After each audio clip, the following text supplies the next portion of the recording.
Hey guys, Joe here with Seattle Coffee Gear, coming at you today with some tips and tricks on the AeroPress.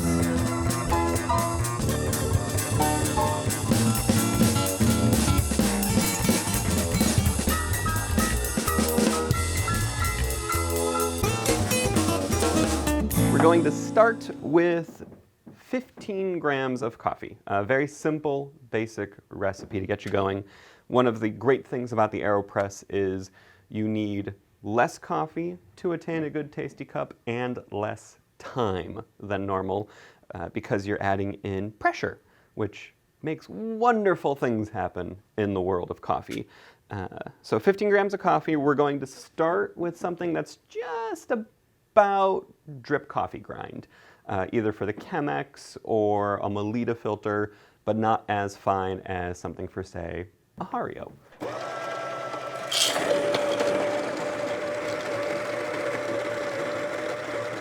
First, ultimate tip, just like everything else, is to wet your filter. And this you can just get done whenever. It doesn't matter if it sits there for a few minutes and gets cold because you're going to force some very hot water through it eventually. Try not to burn your hands. So you get it set up. You take your handy dandy funnel, which is brilliant. Dump your coffee straight into the bottom. Even it out because even grounds beds are how we get even extractions. And then I'm going to just take all of our water and pour it in there immediately. We don't have to worry about a bloom for this because there's going to be enough turbulence added later, and we're giving it enough time immersion brewing that a bloom isn't necessary. If we were to use percolation, water passing through a filter, we would want to give it time to bloom. That would let our water do its magic, help dissolve some of the coffee so that our dissolvable solids and indissolvable solids hydrolyze out and give us a good tasting cup of coffee.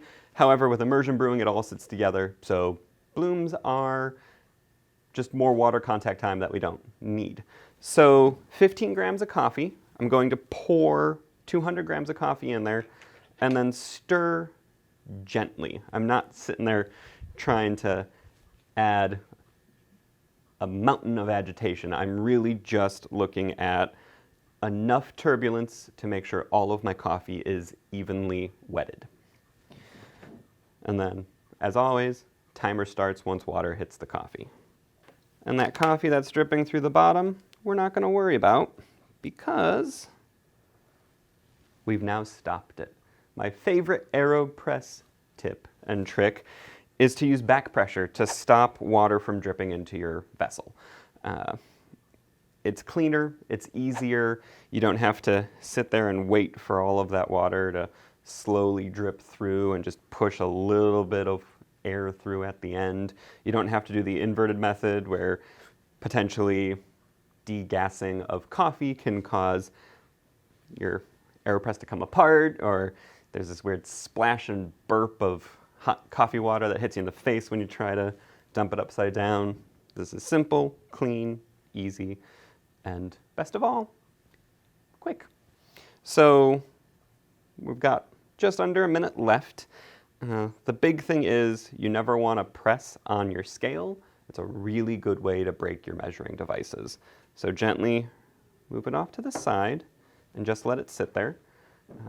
When you press, if you push down with a lot of force and very fast, you end up with more body. If you push down slowly, like say over 30 to 40 seconds, you get less body, a cleaner cup. Also, if you stop pushing when you start hearing it degas or air start to come out the bottom, you end up with less body. And if you push past that little noise that happens, you get more. Quick, easy tips and tricks for AeroPress. So we are at 2 minutes. We're going to give this a nice, slow 30-second press, or thereabouts. I'm not very calibrated for pushing down over 30 seconds.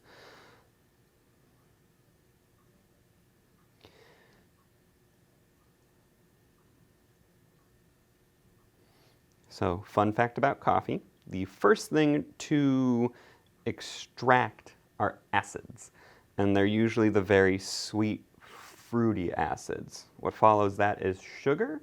Therefore, that little bit of water that's dripping into the press or the cup at the beginning is really just tasty, kind of fruity, acidic water. Move that off to the side. You can hear a little bit of air releasing. Leave that alone, it's not gonna drip. And then from there, you can have a cup of coffee. Catch you next time. Cheers.